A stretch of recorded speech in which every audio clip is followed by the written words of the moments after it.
물고기는 물을 떠나서는 살 수가 없지요.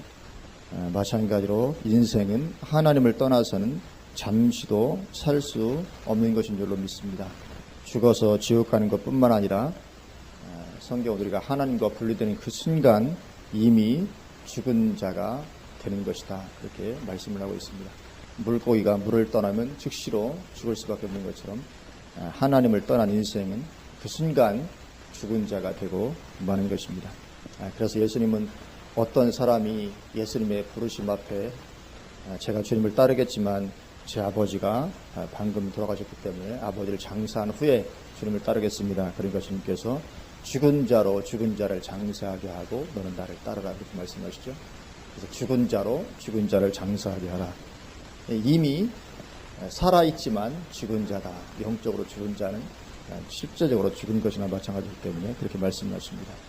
그리고 그렇게 이미 영적으로 죽어있는 사람이 이제 인생을 다 마치고 종국적으로 이제 들어가게 되는 곳이 지옥이 되게 되는 것이죠. 그래서 하나님을 떠나서는 우리가 잠시도 살 수 없는데, 문제는 아담의 선악과 사건 이후에 우리 인간에게는 하나님을 떠나고자 하는 본성이 자리 잡게 되었다는 것입니다. 이게 참 심각하죠.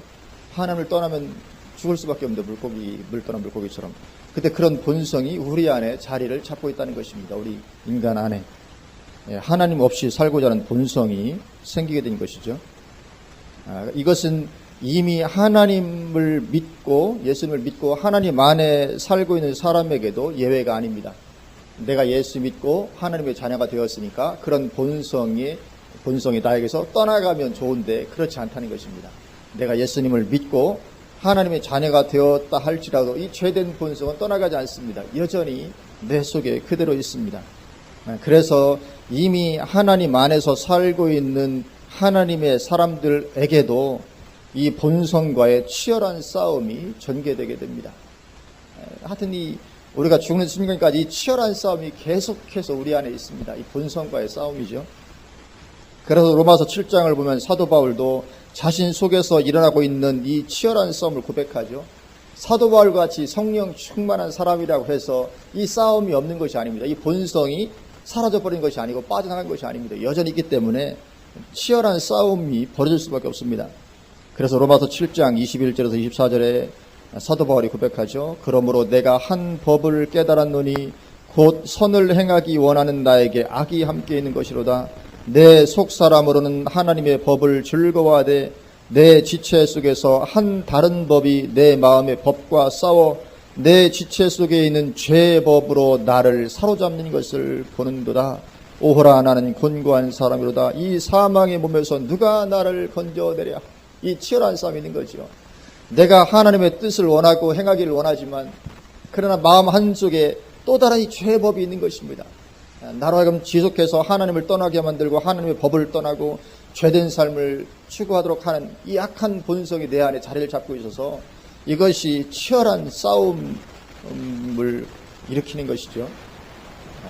그래서 이 죄된 본성이 우리 안에 자리하고 있다는 것입니다. 어떤 본성입니까? 하나님을 떠나서 살기를 원하는, 내 마음대로 살기를 원하는 이 본성이 우리 안에 있는 것이죠. 그래서 로마서 8장에서 사도 바울은 하나님을 떠나고자 하는 이 생각을 육신의 생각이라고, 그리고 하나님 안에 머물고자 하는 생각을 영의 생각이라고 그렇게 말씀을 하고 있습니다. 로마서 8장 5절에서 보면 육신을 따르는 자는 육신의 일을, 영을 따르는 자는 영의 일을 생각하느니 육신의 생각은 사망이요 영의 생각은 생명과 평안이니라. 이 둘이 우리 안에 있다는 것입니다. 육신의 생각도 우리 안에 있고 영의 생각도 우리 안에 있습니다. 그런데 육신의 생각은 사망입니다. 하나님을 떠나고자 하는 생각이기 때문에. 영의 생각은 생명이죠. 생명과 평안입니다.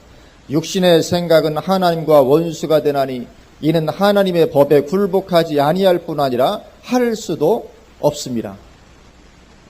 하나님의 법에 굴복하지 않을 뿐만 아니라 아예 할 수가 없다. 이것이 우리 안에 그게 존재하고 있다는 것이죠. 이것이 이 육신의 생각이. 그래서 육신에 있는 자들은 하나님을 기쁘시게 할 수 없느니라. 또 12절로 가서 보면 그러므로 형제들아 우리가 빚진 자로 돼 육신에게 져서 육신대로 살 것이 아니니라. 너희가 육신대로 살면 반드시 죽을 것이로되. 육신대로 살면 죽는다는 거죠. 물을 떠난 물고기처럼 됩니다. 그것입니다. 죄의 본성을 따라 살게 되면 반드시 죽는다. 그렇게 죽을 것이로되 영으로서 몸의 행실을 죽이면 살리니, 이렇게 말씀하시죠. 우리 안에 이 싸움이 있습니다. 이 싸움이 있는 것입니다. 이 싸움에서 육신의 생각이 승리하는 인생이 되게 되면, 다른 말로 하면 본성이 승리하게 되면 물 떠난 물고기처럼 죽게 되고 만다는 것이죠. 그래서 이런 죄의 경향성이 우리 인생에게, 우리 인간들 안에 있습니다. 그래서 이런 죄의 경향성으로 말미암아 사람들은 점차로 하나님을 떠나가게 된다는 거죠. 시간이 흐르면 점차로 하나님을 떠나가게 됩니다. 그래서 대부분의 사람들이 시간이 흐르면서 이렇게 하나님을 떠나가게 됩니다. 그러나 그럼에도 불구하고 여전히 하나님을 떠나지 않고 남아있는 소수의 사람들이 있습니다. 하나님의 어떤 남겨둔 자죠. 어느 시대든지 항상. 그래서 엘리야도 다 떠나고 나 혼자밖에 남지 않았습니다. 그럴 때 하나님께서 무릎 꿇지 아니한 7천을 남겨놓았다 말씀하시죠. 그리고 어느 시대나 항상 이 소수의 사람들, 물론 다수는 아닙니다. 다수는 이 본성을 따라서 결국은 하나님을 떠나가게 되죠. 그러나 그럼에도 불구하고 여전히 남아있는 소수의 사람들이 있습니다. 그 사람들이 바로 남은 자, 렘넌트죠.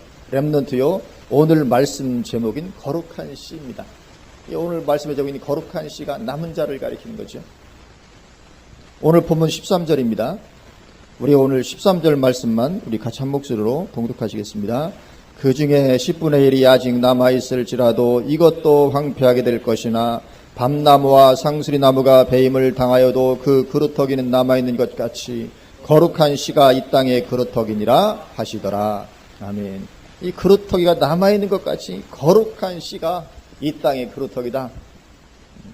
그래서 이 거룩한 씨, 하나님께서 남겨두신 거룩한 씨가 있습니다. 이건 어느 시대나 그렇습니다. 어느 시대나 하나님께서 남겨두신 남은 자, 렘넌트, 이 거룩한 씨가 있는 것입니다.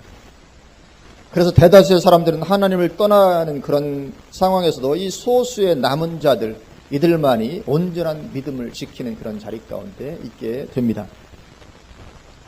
그래서 이 처음에 창세기를 보아도 처음에 창조된 초기의 인류들도 번성하면서 하나님을 떠나 육신적인 삶을 살아가는 사람들이 되죠. 창세기 6장을 보면. 그래서 그렇게 육신적인 삶을 살아가는 사람들이 됩니다. 인생은 그렇게 되게 되어 있습니다. 시간이 흐르면서 하나님을 떠나가게 되어 있습니다. 그리고 심판이 예고됩니다. 홍수로 세상을 심판할 것이 예고됩니다. 그때에 노아의 가족 8명, 이 노아의 가족 8명이 바로 하나님께서 남겨두신 남은 자들이었습니다. 소수였죠. 8명, 소수. 이들이 바로 남은 자요, 거룩한 씨가 됩니다. 그래서 이 거룩한 씨가 되어서 새 시대를 열게 되는 것이죠. 노아 홍수 이전과 노아 홍수 이후는 완전히 새로운 새 시대죠. 그래서 이 거룩한 씨 8명으로 말미암아 하나님은 새 시대를 열게 됩니다. 남은 자들로 말미암아 새 시대를 여는 것이죠. 그리고 노아 홍수에 사람들이 번성하면서 또 하나님을 떠나가게 됩니다. 그때 하나님께서 남겨주신 자들이 그때는 아브라함과 그의 자손 이스라엘 백성들이었습니다. 그들이 그 당시에 남은 자가 되는 거죠. 그러나 이스라엘 백성들도 역시 하나님을 떠나가게 되는 것입니다. 그래서 그들 중에서도 역시 소수의 남은 자들만이 있게 되죠. 전체 이스라엘 백성들이 다 거의 대다수 하나님 떠나갈 때 이제 역시 소수의 남은 자들만이 있게 될 것인데, 그렇게 소수의 남은 자들만이 있게 될 것이라는 것이 오늘 본문 방금 읽은 13절입니다. 오늘 본문 13절 이 거룩한 시, 이것이 이스라엘이 전체가 다 하나님을 떠나갈 때 그때 소수의 남은 자, 거룩한 씨로 남은 자들이 있게 될 것이다. 그것을 말씀을 하고 있는 것입니다. 그래서 그렇게 사람들이 하나님을 떠나갈 때 하나님은 그냥 방치해 두시지는 않습니다. 물론 하나님은 그들이 돌이키길 원하시죠. 죄된 본성을 따라서 하나님을 떠나가는 가운데 있지만 하나님은 그럼에도 불구하고 그들이 깨닫고 좀 돌이키기를 원하십니다. 그래서 어떻게 하십니까? 그래서 하나님의 사람들, 하나님의 종들을 그들 가운데 보내십니다. 어느 시대나 그렇습니다. 종들을 보내십니다. 그래서 노아 홍수 때는 누굽니까? 에녹, 노아 이런 사람들이었죠. 에녹 같은 사람들, 노아 같은 사람들입니다. 그래서 에녹은 아들의 이름을 심판이 있을 것임을 예고하는 무드셀라로 아들의 이름을 지으면서 그리고 노아는 방주를 지으면서 하나님의 심판이 있을 것임을 선포하는 거죠. 심판이 있다. 돌이키지 않으면 죽는다. 그러죠. 그러나 사람들은 돌이킵니까? 돌이키지 않습니까? 돌이키지 않습니다. 안타깝지만 하나님께서 하나님의 종들을 보내신다고 사람들이 돌이키는 게 아닙니다. 아니, 하나님께서 하나님의 사람을 보내시되 그들에게 기름을 어마어마하게 부으셔서 보내시는데 그럼에도 불구하고 사람들이 돌이키지 않는 게 가능하냐? 그런 것이 가능합니다. 하나님이 안타까움으로 하나님의 종들을 보내시지만 그렇다고 해서 사람들이 그 하나님의 종들의 메시지를 듣고 돌이키느냐 하면 그렇지가 않다는 것이죠. 안타깝지만. 그래서 하나님의 종들이 기름 부으심이 없어서 그런 것이 아닙니다. 엄청난 기름 부으심으로 사역을 하지만 그렇다고 해서 돌이키게 되는 것이 아니라는 거죠. 기름 부으심이 있다고 해서 돌이키는 것은 아닙니다. 심지어 예수님보다 더 큰 기름 부으심 받은 자가 어디 있겠습니까? 예수님에게 특별히 성령을 한량없이 부으셨다고 말씀하거든요. 이건 제한 없이 한량없이. 그리고 어마어마한 기름 부으심입니다. 그래서 예수님이 그렇게 어마어마한 기름 부으심으로 사역을 하셨어도 결국은 사람들 어떻게 합니까? 돌아옵니까? 아니죠. 예수님을 십자가에 못 박아버립니다. 예수님께서 엄청난 기름 부으심으로 오병이어의 기적을 행하잖아요. 그 기적 앞에서 하나님 앞에 굽꾸러져야 되는데 사람들이 그렇게 하지 않고 오히려 그 떡 먹고 배부른 그 만족감 거기에 빠져버리잖아요. 그러니까 어떻게 합니까? 금방 시험 들어서 다 떠나가 버립니다. 이게 인생입니다. 그래서 우리는 어떤 기름 부으심으로 사역하면 사람들이 다 돌아올 거라고 생각할지 모르지만 절대로 그렇게 되어지는 않는 것입니다. 이게 인생입니다. 안타깝지만. 오늘 본문에서도 그것을 보게 됩니다. 오늘 본문 이사야 시대 역시 그렇게 사람들이 하나님을 떠나는 시대였습니다. 그래서 이사야 1장을 보면 이사야가 이스라엘 백성들 향해서 남왕 유다죠. 남왕 유다의 백성들 향해서 소돔의 관원들아 고모라의 백성들아 외치면서 회개를 촉구하고 있습니다. 소돔과 고모라는 하나님의 심판으로 멸망한 대표적인 두 곳이죠.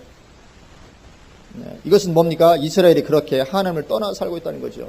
북왕국 이스라엘뿐만 아니라 남왕 유다까지도 그들이 얼마나 하나님을 떠나고 있었는지 이 소돔의 관원들아 고모라의 백성들아 그러고 외칠 수밖에 없을 만큼 그들이 하나님을 떠나가는 시대였습니다. 이사야 시대가. 그런 시대에 하나님은 역시 어떻게 하십니까? 그들에게 보낼 종을 부르시는 거죠. 종을 보내십니다.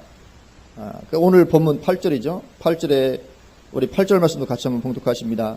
내가 또 주의 목소리를 들으니 주께서 이르시되 내가 누구를 보내며 누가 우리를 위하여 갈고 하시니 그때 내가 이르되 내가 여기 있나이다 나를 보내소서 하였더니 아멘. 어디로 보내는 겁니까? 그 이스라엘 백성들 가운데로 하나님을 떠나가고 있으니까 그들 가운데로 지금 하나님의 종을 하나님께서 보내시기를 원하시면서 내가 누구를 보낼 것인가? 누가 나를 위하여 갈고? 그럴 때 이사야가 손을 들죠. 제가 여기 있습니다. 저를 보내소서.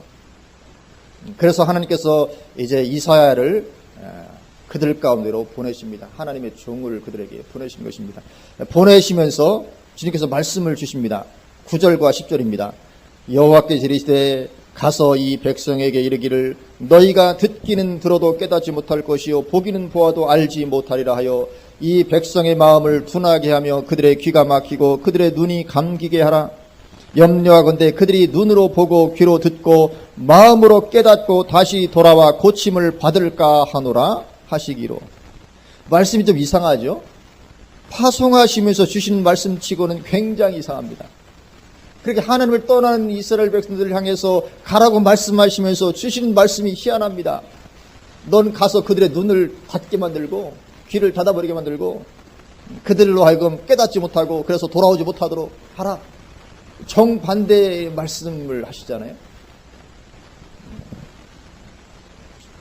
이것은 하나님께서 이사야를 보내기는 보내시지만 그러나 그들이 이사야의 외침에는 전혀 반응하지 않을 것이라는 것을 그렇게 표현하고 계신 것입니다.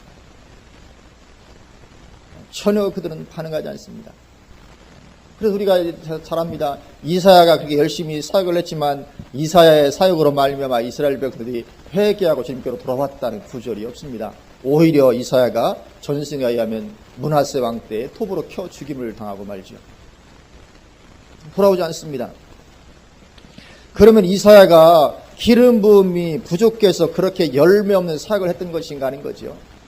전혀 그렇지 않죠. 이사야가 능력이 부족해서 사람들의 마음을 돌이키지 못하는 게 아닙니다. 왜 그렇습니까? 그게 인생들이라는 거죠. 그게 인생들입니다. 돌이키지 않습니다. 노아 때도 마찬가지였습니다. 노아 때도 에녹이 오직 하나님과만 동행합니다. 300년 동안 오직 하나님과만 동행하며 선포했음에도 사람들은 반응하지 않았습니다. 이 에녹에게 있었던 기름 부으심이 얼마나 대단했겠습니까? 300년이나 하나님과 동행했고 죽음을 보지 않고 하나님께서 이렇게 올리었을 정도니까 이 에녹보다 더 기름 부음이 대단한 사람이 참 있을 수 있을까 싶을 정도로 그가 얼마나 정말 하나님의 사람이었을지 모릅니다. 그러나 그럼에도 불구하고 사람들은 반응하지 않은 것입니다. 어느 누구도 하나님께로 돌아오지 않습니다. 그래서 어떻게 됩니까? 대부분은 돌이키지 않고 오직 소수의 사람들만이 하나님께 머물게 됩니다. 그들이 누굽니까? 그들이 바로 남은 자요 거룩한 시들입니다. 이게 성경 전체에서 흐르는 메시지입니다. 창세기부터 계시록까지 남은 자 사상이 계속 흐르고 있습니다. 그래서 이 소수의 사람들, 남은 자 거룩한 시들만이 있게 되는데, 그리고 하나님은 그들을 통해서 하나님의 계획을 이어가시는 것입니다. 하나님의 계획은 그래서 중단 없이 계속 이어져 갑니다. 누구를 통해서? 이 남은 자들을 통해서, 거룩한 씨를 통해서 이어가게 되는 것이죠. 그래서 하나님께서 이 하나님의 종들을 보내도 소용이 없다는 것은 성경 여러 곳에서 반복적으로 나타납니다. 사도행전에서도 언급이 되고 있습니다. 사도행전 7장 51절 52절에 보면 이 스데반의 설교인데요. 목이 곧고 마음과 귀에 할례를 받지 못한 사람들아, 너희도 너희 조상과 같이 항상 성령을 거스르는도다. 너희 조상들이 선지자들 중에 누구를 박해하지 아니하였느냐. 선포입니다. 너희 조상들이 선지자들 중에 누구를 박해하지 아니하였느냐. 이게 니들이 누굽니까? 이 선지자들이 하나님의 종들이죠. 그들로 하여금 하나님께로 돌이키라고 하나님께서 보내셨던 종들입니다. 그런데 그 종들이 보냄을 받을 때 이스라엘 백성들이 어떻게 했다고요? 말을 들었다고요? 안 들었다고요? 오는 종들마다 다 박해했다고요. 어떻게 해요? 하나도 한 명도 빼뜨리지 않고 너희 조상들이 선지자들 중에 누구를 박해하지 아니하였느냐. 의인이 오시리라 예고한 자들을 그들이 죽였고 이제 너희는 그 의인을 잡은 자요 살인자가 되나니. 또 예수님도 직접 말씀하셨습니다. 예수님도 마태복음 23장 37절 38절 보면 예루살렘아 예루살렘아 선지자들을 죽이고 내게 파송된 자들을 돌로 치는 자요. 누가 파송하셨습니까? 하나님이 파송하셨죠. 그러나 그들 돌로 치는 자요 암탉이 그 새끼를 날개 아래 모음같이 내가 내 자녀를 모으려 한 일이 몇 번이더냐. 그러나 너희가 원하지 아니하였도다. 그러니까 그들이 하나님을 떠나갈 때마다 주님은 계속해서 사람을 보내고 또 보내고 또 보내서 계속 그들로 하여금 돌이키도록 하셨지만 결국은 돌이키지 않았다는 거죠. 보라 너희 집이 황폐하여 버려진 바 되리라. 그렇게 말씀합니다. 이처럼 이스라엘 백성들에게 하나님께서 기름 부으신 하나님의 종들을 계속 보내셨지만 아무런 소용이 없었습니다. 이게 창세기부터 계속 그런 거죠. 이스라엘 백성들은 오히려 거짓 선지자들의 말을 들었지 참된 선지자들의 말을 듣지 않았습니다. 오히려 하나님이 보내시지 않은 거짓 선지자들에게 달콤한 말은 잘 들었고 그러나 정말 참된 선지자들의 말은 듣지 않았습니다. 그래서 예레미야 같은 경우는 사역을 포기하려고까지 했죠. 도저히 안 되겠다. 못하겠다 그죠. 예레미야 20장 7절에서 9절에 보면 여호와여 주께서 나를 권유하심으로 내가 그 권유를 받았사오며 주께서 나보다 강하사 이기셨으므로 내가 조롱거리가 되니 사람마다 종일토록 나를 조롱하나이다. 예레미야가 기름 부으심이 없었지 않았을 것인데 그럼에도 불구하고 사람들은 종일토록 예레미야를 조롱합니다. 내가 말할 때마다 외치며 파멸과 멸망을 선포하므로. 이 예레미야가 왜 파멸과 멸망을 선포합니까? 왜냐하면 파멸과 멸망이 다가오고 있으니까. 파멸과 멸망을 선포하니까 사람들이 예레미야를 좋아하지 않았습니다. 그런데 예레미야가 파멸과 멸망을 선포하지 않고 부드럽게 은혜, 하나님 이렇게 치유, 회복 그런 것만 계속했으면 사람들이 얼마나 좋아했겠습니까? 그러나 그것은 거짓이거든요. 가짜거든요. 왜냐하면 지금 파멸과 멸망이 지금 다가오고 있는 때이기 때문에 선포하지 않을 수 없죠. 지금 파멸과 멸망이 다가오고 있습니다. 여러분들 돌이키지 않으면 지금 심판권도 들어가게 됩니다. 이 말씀을 선포하지 않을 수 없죠. 왜냐하면 실제로 다가오고 있으니까요. 그런데 백성들이 그 말씀이 듣기 싫은 거죠. 그래서 그렇게 내가 말할 때마다 외치며 파멸과 멸망을 선포함으로 여호와의 말씀으로 말미암아 내가 종일토록 치욕과 모욕거리가 됨이니이다. 내가 다시는 여호와를 선포하지 아니하며 그의 이름으로 말하지 아니하리라 하면 이제 말하기 싫은 거죠. 예레미야도 사람이니까 얼마나 힘들겠어요. 열매 없는 사역하는 거 얼마나 힘들겠습니까? 그러다 사람들로부터 온갖 모욕을 다 당하니까요. 그래서 하고 싶지 않았습니다. 그래서 내가 이제는 말하지 아니하리라 하면 나의 마음이 불붙는 것 같아서 골수에 사무치니 답답하여 견딜 수 없나이다. 하나님의 종들이 그래 힘든 거죠. 말하지 아니 저들은 듣지는 않고 내가 조롱만 당하고 말 안 하자니 이거 뭐 사명자가 또 말을 안 하면 그 감당이 안 되는 거거든요. 속에서 막 열이 나는 거죠. 이처럼 하나님의 기름 부으심이 넘치는 종들의 사역이 별 열매가 없었습니다. 그리고 그것은 지금도 별반 다르지 않다는 거죠. 지금도 그리스도인들은 참된 종들을 알아보지 못합니다. 참된 종들을 좋아하지도 않습니다. 창세기부터 계시록 시대까지 언제나 그렇습니다. 그래서 자신들의 귀를 즐겁게 해주는 종이 목회하는 곳으로 몰려듭니다. 안락한 교회 환경, 듣기 좋은 설교하는 교회로 몰려듭니다. 왜냐하면 거기에 가면 마음이 편하고 만족함이 있기 때문에 가는 것이죠. 심지어는 천주교회로 더 많이 몰려듭니다. 거기에 무슨 뭐가 있습니까? 그러나 그건 더 많이 몰려드는 것이죠. 이것은 새로울 것이 없습니다. 어느 시대나 그랬습니다. 이사야 시대도 그랬다는 거죠.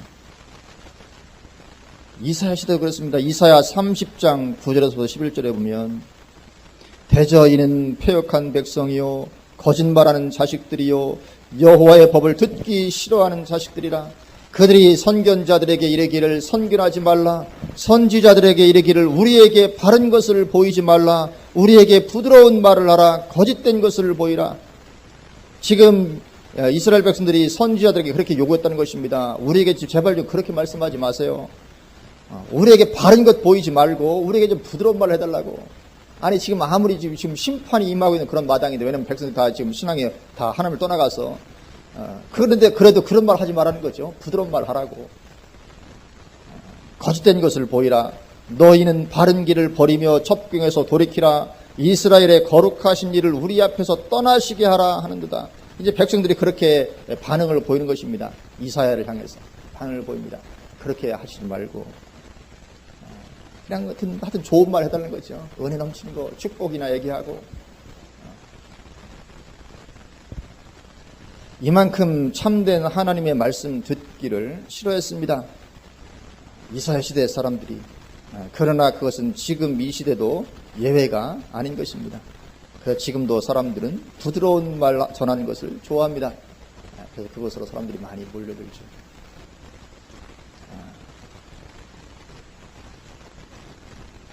그러나 실상은 지금도 심판이 예비되고 있는 시대잖아요. 지금이야말로 심판이 예비되고 있는 시대입니다. 그럼에도 불구하고 사람들은 부드러운 말 전하는 것을 좋아하죠.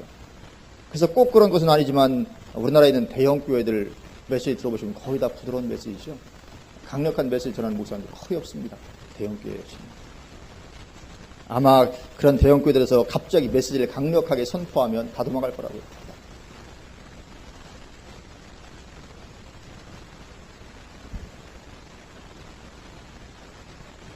그렇게 점점 실제적으로는 하나님을 떠나가는 것입니다. 그래서 마지막 때인 지금 이 시대도 그리스도인들은 하나님을 떠나고 있죠. 교회는 떠나지 않지만, 교회는 머물러 있지만 실제로는 하나님을 떠나가고 있는 시대가 바로 이 시대입니다. 그래서 역시 오직 소수의 남은 자들만이 거룩한 씨가 되게 되는 것입니다. 그래서 마지막 때도 오직 소수의 남은 자들만이 이제 거룩한 씨가 됩니다. 그러면 왜 남은 자를 거룩한 씨라고 표현합니까? 씨라고 말씀하잖아요. 씨.